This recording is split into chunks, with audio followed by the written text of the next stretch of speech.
Confident Eaters. Today, I am so excited for our episode. It is a very special one. It is episode 100 of the Become a Confident Eater podcast. And I decided I want to do a listener Q&A today. I haven't done one of these before, but I know that so many of you listen to this podcast and just wish you could ask me some of your questions. So I reached out to all of you, and we have a whole list of really awesome questions that I haven't covered on the podcast yet for you today. But I first want to start with just like a little bit of a celebration of this podcast and what it has grown to. I saw a statistic that 90% of podcasts don't make it past the first 10 episodes. So most people are bound to fail when podcasting, but we are still here.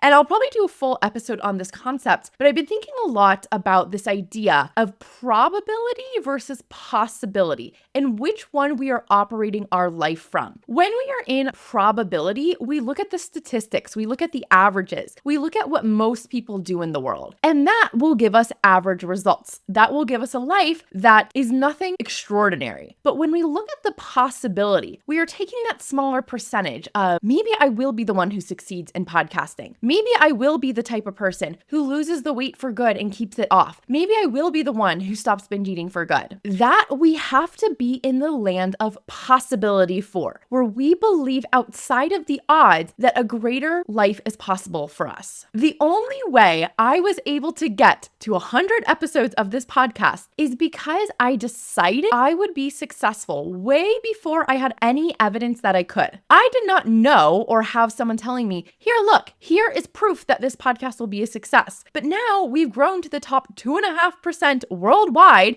and have thousands of listeners all over the world. I did that because I had to take a leap of blind faith in myself and trust that if I stayed consistent, it would work out.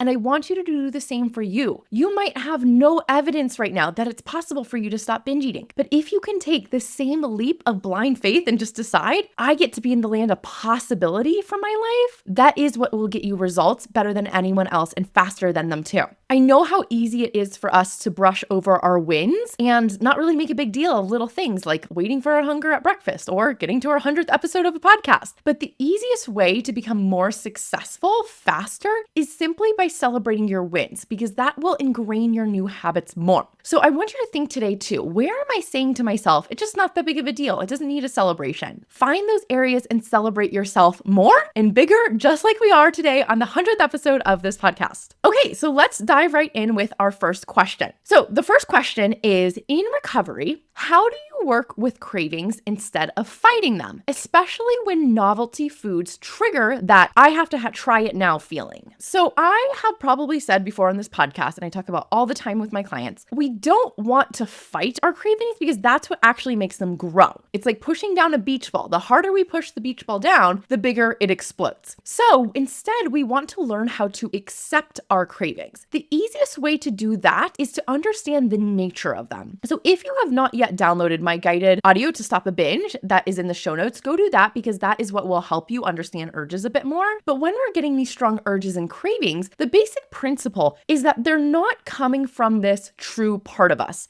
Our higher brain is the part of us that can think ahead to the future, that plans, that knows how we're going to feel in 5 seconds from now. Our lower brain, on the other hand, is where our urges are coming from. And to our lower brain, it is just thinking about what does it perceive as pleasurable in this moment. Now, the perception of pleasure is important because it isn't always pleasurable, but whatever it perceives as pleasurable is what it's going to do and the habit it is going to go through. So when we realize that our cravings are coming from this lower part of our brain, what that means is that they're not the true us. They're just an automatic suggestion from our brain, and that automatic suggestion can't hurt us. It can't make us do anything. And so they're really powerless. A lot of times we feel so out of control when we get the urge to binge, we feel like it just comes over us and we're a ghost in our body eating, but that's not really the truth. There is always a choice moment. It might be a 3-second choice moment, a really short period of time, but there is always a moment where you sit there and think, okay, I want to choose to binge right now. It never just happens over you. We know this because we have been taught from the time we are 2-3 years old that we're in charge of not hitting, punching, biting someone. We have control over our motor functions, and that's the same thing around food, that no matter matter how much your brain tells you, eat the food, go binge, you're not going to go do it until you actually give yourself permission to go do it. And your higher brain says, okay, do it. Now let's talk about the novelty part around foods. The reason we find novel foods interesting is because traditionally from nature, a new type of food would likely offer a different nutrient profile than the other foods we've been eating. So think about Mexican foods versus Asian foods versus French foods. They're all a little bit different, and all of those different foods have different nutrients that can all be good for us. And in fact, when we only eat a couple of food groups or a couple of types of foods, we don't get all of the nutrients that we need. And so it's actually beneficial to love variety and novelty around food. That's not a weird thing. That's something that's very normal with you. And so if this is coming up and there's a new food around and you're like, oh, I have to try it now, you might want to try it. I'll also offer, I don't think that the situation happens as much as your brain might imagine it. You know, it might say, oh, there's this brand new thing that I've never tried. I actually just coached a client on this today where she was like, over the Christmas time, there were so many new cookies that I've never tried before that everyone was making. And I questioned with her, you know, are they really that new of cookies, or are they really just like the same old variation of butter, flour, and sugar? Like, it's honestly a lot more similar than you might imagine, but for some reason your brain's telling you it's special and it's new when it's really not. So that's the first part, is I would question, like, is it really true that these novel foods are coming about that often, or are they very similar to things you've tasted before? And that's something you can actually tell your brain in that moment, is like, hey brain, I know you think that this food is very special and very exciting, but I've actually tried something just like this yesterday or week before. Like, I've tried pastries before, I've tried chocolate before. This really is not going to taste that different. My guess with this question is that a lot of the wanting to try the new things are a lot around the processed foods, because due to our flavor technologies, we are able to engineer different flavors from different plants, from different molecules made in a lab to make things taste exotic and new as if they would have a different nutrient profile, but it's actually just the flavor. So I think about something like flavor blasted goldfish that are like pizza flavored goldfish, right? It tastes new, it tastes exciting. The goldfish is still the same. Like, if you looked at what the goldfish is made out of, you know, the nutrient composition of it is still the same, but the flavors make your taste buds think you're getting a new food when really you're not. So it's tricking your body and lying to it, which would be another good thing to tell yourself in that moment of, oh, my body's only craving this novelty flavor of something new, not because it actually has more nutrition in it, but because the flavors have been engineered into tricking my body into thinking that I'm getting something new when it's really just the same old flour corn product. This next question is by the same person of, how can someone change habits around sweets without restriction or shame when not eating them actually creates tension, grief, or a feeling of loss, and still move towards freedom with food? I first want you to know that you are so not alone in this. So many people feel those emotions of grief or loss when they decide to eat less sugar. The reason you are feeling that emotion and it feels so strong is because you think you are missing out on something you desire. We only feel a sense of loss when we are losing something we want. I'm gonna say that again. We only feel a feeling of loss when we perceive that we're losing something that we want. Let's say your husband or partner watches football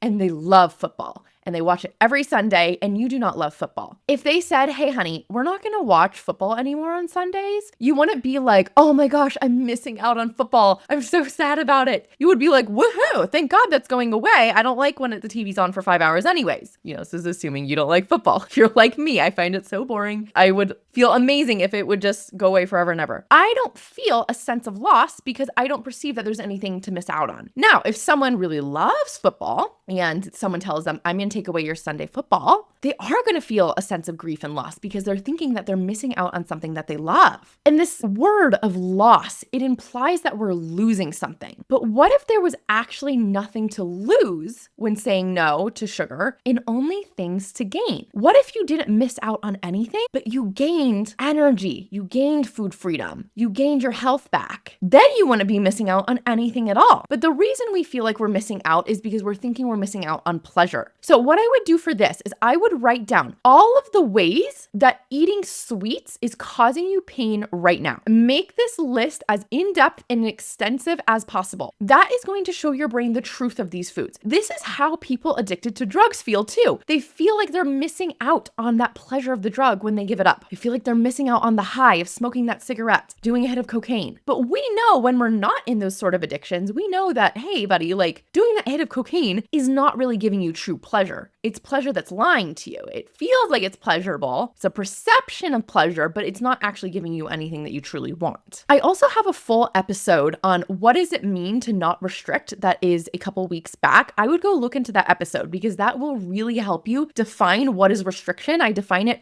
quite differently than I think most people in the industry do. So I think that will help you clarify down why saying no to sugar is not restricting, because I know so many coaches out there will tell you, like, if you say no around sugar, you're restricting and then you're going to binge. That is not the truth. The truth is saying no to sugar can be self-care, just like saying no to a glass of wine can be self-care. So nowadays, I don't really eat much sugar, but I don't feel restricted or deprived at all because I don't really want it. I don't tell myself a love story about it. And notice if you're doing this for yourself too. Do you tell yourself this magical fairy tale love story about how amazing sugar is and how much pleasure it brings you in your life? Because that is not a true story. That is a fictional story. That is not the reality. Otherwise, you wouldn't be asking this question. You would just be continuing to eat sugar and it wouldn't be a problem. All right, next question. How do I return to healthy eating habits after getting comfortable in a relationship where you're always following your partner's eating and snacking habits? So my guess is this question is from someone who doesn't like their partner's eating and snacking habits. Otherwise, you probably wouldn't be asking it. That's the first question I would get clear on is why don't I want the same eating habits as my partner? Because it's not that you can't have the same habits as them. You can, but there's probably a reason that you don't want to.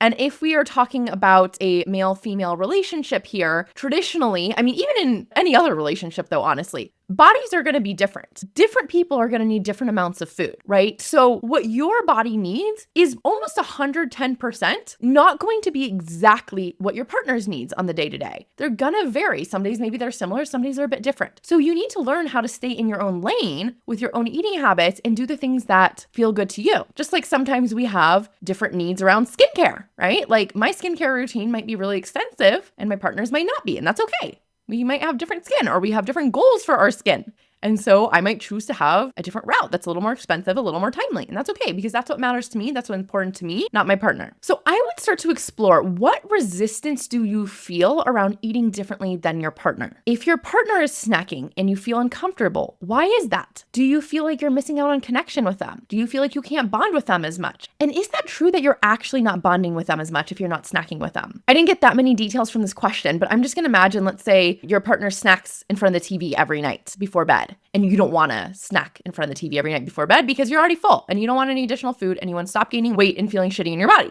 If that's the case, then you need to look at, okay, here are my reasons why I'm choosing not to snack at night and looking at the truth here. What happens when you snack at night when you're not hungry? My guess is you're probably like sort of resentful towards your partner because you didn't want to be snacking. You probably feel really bloated and uncomfortable in your body, which might impact your intimacy with them. You might be blaming yourself and really mad and in your head, which makes it so you can't connect during conversations. So my guess is that when you're following your partner's eating habits and it's not aligned with what you really want, you're actually not being the type of partner you want to be in that relationship. Sometimes this might require a conversation. And I know sometimes these conversations can feel a little difficult when we're talking about our eating habits, especially when we're struggling ourselves. But this might be a sign that it's time to sit down and say, hey, honey, like I'm wanting to eat a little differently than you. Here's what I would like to do. How do you feel about that? And just seeing, because sometimes we imagine in our head, like, oh my gosh, this person's gonna be so mad if I stopped doing my TV snacking with them every night. And maybe like, I don't really care. You can do whatever you want. As long as you're watching my TV show with me, I don't really care. I enjoy spending time with you. I don't care if you're snacking or not. That would probably be their likely response. But sometimes we have to have a conversation with them and just kind of tell them how we're feeling. Or maybe they want to get healthy too. If they're our partner, we want them to be healthy. We want them to live happy, long lives. And so maybe you can be the inspiration too of saying, well, this is something that I'd like to change. Do you want to come with me? make it sound fun. If you're going up to your partner saying, doing this boring, hard diet, I have to eat more vegetables and it sucks, they're not going to want to do it with you. But if you tell them like, oh my gosh, I'm so excited. I've been listening to this awesome podcast, Become a Confident Eater, and I really want to try this new technique she mentioned. Do you want to try it with me? Oh, I really am thinking about doing this program. Like, what do you think? Do you want to learn with me? I listened to this awesome podcast episode. Can I send it to you? Sharing this information with them too can give them a lot of insights on their own eating habits. Maybe they want to change as well. All right, our next question, and she gave me permission to use her name. This is from Kat from Scotland. She asked, how did you find motivation that works? First, we want to look at why motivation doesn't work. And there's two big reasons I see people getting discouraged and giving up and really just not getting results by their goals. The first one is your goal is too general. So people say things like, I want to get healthy this year. Okay, what does that mean? Or they say, I want to stop binge eating. Even that might be a little bit more specific, but it's not really specific enough. You want to look at, okay, how many times a week am I binge eating right now? If you're binge eating 7 times a week, make your goal next week to binge eat 6 times a week, which I know sounds funny to say, but that is what makes it easy. So that's another reason that most people's goals fail is because they're making it way too big. When you make your goals too big, it's hard to stay motivated for them because you just don't see it's possible, right? So if you're like, next week I'm not going to binge at all, but your brain is like, yeah, right, you've been binge eating every single week for the past 10 years. Of course you're going to feel discouraged because that feels too big. So make your goal something that feels like, okay, I can do this, but also pushes you a little bit. So if you binge 7 times this week, make it 6 times next week. That's improvement. That's a win. That's something to celebrate. Practice sitting with hunger for 1 meal this week or 1 time of day, maybe waiting for hunger at lunch every day and just seeing what you notice. So making your goals a little bit more specific. The other reason motivation doesn't work for most people is because you're too results focused versus action focused. You are only looking at the end goal that is going to be coming in like a year or 2 from now versus what you need to be doing on the day to day. So what this looks like is making your goal, I want to get down to 130 pounds.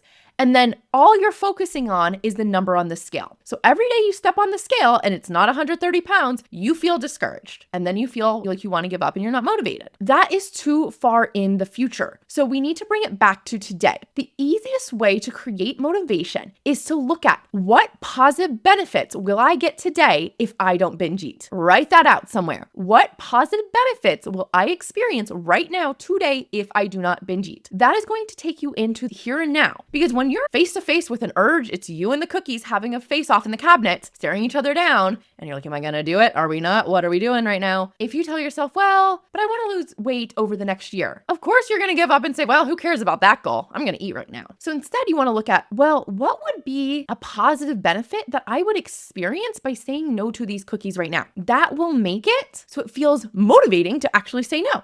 And you can see the immediate impact of it. And this is actually what makes stopping binge eating one of the harder things to do. Same thing with stopping cigarettes is you don't see the negative consequences for it always right away. I think with binge eating, you do see a lot more negative consequences than like smoking cigarettes, but they've actually done research studies that showed that the harder the drug it is, so like heroin or something, the harder the drug that it is, the quicker that people quit because they notice the negative impacts of their life. So if you're just going through life and you don't feel motivated to stop binge eating, you're like, nah, I'll work on that another day. It's probably because you're not seeing how it's negatively impacting your life right now. And we can find those things. There is a negative impact on your life. Otherwise, you wouldn't be here listening to this podcast. You'd just be like, okay, this is cool. So to find motivation, you need to get more specific with your goals and more immediate in the moment of what actions I need to take and how will those actions make me feel immediately. All right, next question. Would love to hear if you prefer calorie counting, mindful eating, or eating based on macros and why. Great question. So I do not typically recommend calorie counting or macro counting. I kind of think of them as like a similar thing because you usually do them the same way and they're a similar process of logging your food. The reason why is this. Calorie counting teaches your body to focus on an external measure when eating is an internal process. No one in the world could ever know for sure exactly what your body needs on the day-to-day. They just can't. The only one who can know that is you. People can make a guess, and there are some fancy calculators out there, I am sure. But our body is complex. Our body has hundreds of thousands of things happening all at once that it is monitoring at every single second. No calorie or macro counter could ever tell you about all those processes. That's why I recommend our built-in calorie counter, aka our hunger and fullness cues. Our hunger and fullness cues are the most accurate thing when you know how to properly listen to them. I hear people telling me all the time, well, Amber, when I listened to my hunger and fullness, I just kept eating and I kept gaining weight. You were not listening to your hunger and fullness then. You were overeating.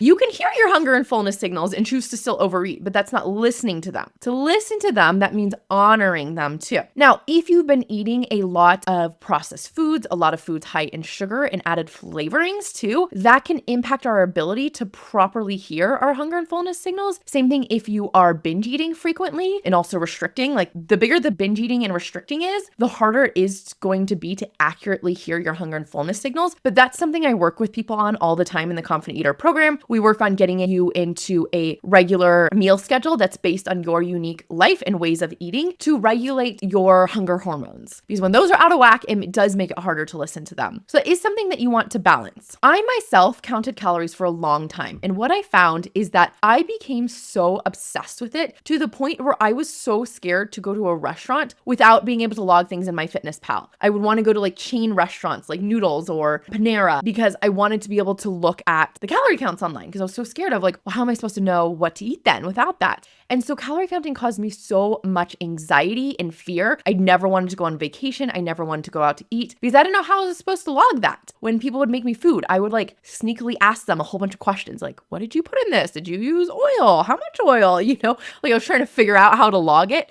And it was really hard. What I think most people don't realize about calorie counting is they think they're just going to do it for a couple months, get to their goal weight and be done with that. That is not what happens. People get such a messed up relationship with food from calorie counting and macro counting. And it's not from the counter themselves. It's how we start to think about food because of the counter, right? So when we're tracking and logging our food all day long, we're thinking about very number-based things, which can feel like we're in control, but you're not really in control if you're scared of like what would happen without it. And so people think that it's just this thing I'm gonna do one and done. I'm just gonna count calories for a bit and I'll be done with it. But the reality is if you lose the weight with calorie counting, you're gonna have to maintain the weight with calorie counting because that's the only skill you learned. You didn't learn any skills of how to listen to your body, how to eat intuitively, how to say no to cravings. All you learned was how to log 12 baby carrots in MyFitnessPal. And that's honestly not that useful of a skill. I don't think it's bad to have some basic calorie and macro knowledge. I think that can be useful. It's useful nutritional knowledge, but we don't really need to do it forever and ever. And we don't need to do it to the extent that we do it today and so many people do it. And so really no one wants to be counting calories when they're 80 years old. I've never had someone come to me saying, well, I'm calorie counting now, but because I'm doing it now, I also want to be doing it for the next 60 years. No, people want to stop it. They just don't know how. And that's what I help you do. Now, mindful eating, on the other hand, as you asked, that is something I definitely recommend because mindful eating is very well-researched, well-science-backed. It has a lot of great evidence behind it for eating disorders. And where I get started with mindful eating is simply sitting down in a chair, booty to your seat, no distractions, putting your food on the plate and just really tasting the food, enjoying it, noticing it. Most people, if they did this alone, would feel so much more satisfied with their food. And I think people think it's the opposite. They think if they sit down and enjoyed their food, they'd want to eat so much more out of it. But that's not the truth because you actually leave satisfied. I think about it like a massage. If you were to be on your phone or like pull out your laptop during a massage, like you wouldn't be very satisfied by that. But that's because you didn't really enjoy that bodily experience of it. So same thing when we're eating food, if we're not enjoying that experience of it, we're gonna want to go back for more after. But mindful eating is really not the end all be all. I don't eat 100% of my meals mindfully. And I think that's important to hear because I think some people idolize me and think that I am just like this perfect eater, this perfect human. I'm just a human being too. I'm just like you. You and I are just normal humans going through life.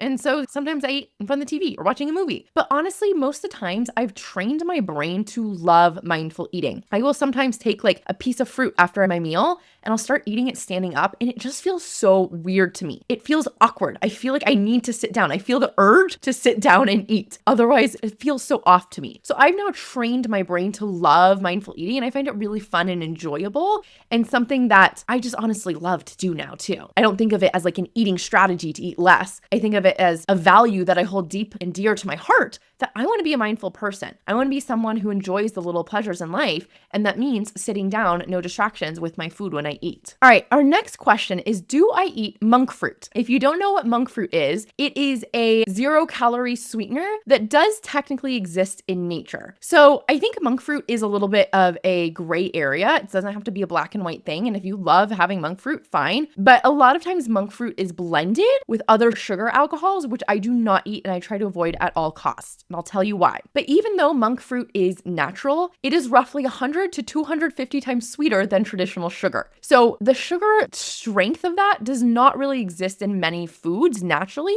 which can make it confusing to our body. So I wouldn't say like I would put a monk fruit 100% off limits, but I wouldn't intentionally make foods with it either. And I for sure don't have any other no calorie sweeteners because these really confuse our body. In nature, foods that are sweet have real sugars and calories in it. So the more you eat a fake sugar, the more your body assumes sweet stuff doesn't give you calories, which you can imagine can be confusing and drives overeating on the real sugar too. If every time you have monk fruit and it's tasting 200 times sweeter, but it doesn't have calories in it, your body's now going to assume that it has to eat 200 times more of the normal sugar in order to actually get calories in it, which your body needs to survive. So I just in general avoid all fake sugars. I don't think that we need them. If you do feel like you need them, I would question, why do I feel so addicted to this thing? And what might I be able to do in my life if I didn't have this addiction to them? And for me, the things that I love the most are the things that are naturally sweet. I love fruit. I also have a lot of dried fruit that I usually find without added sugar. I love honey. I love maple syrup. And those things, yes, they are sweeter,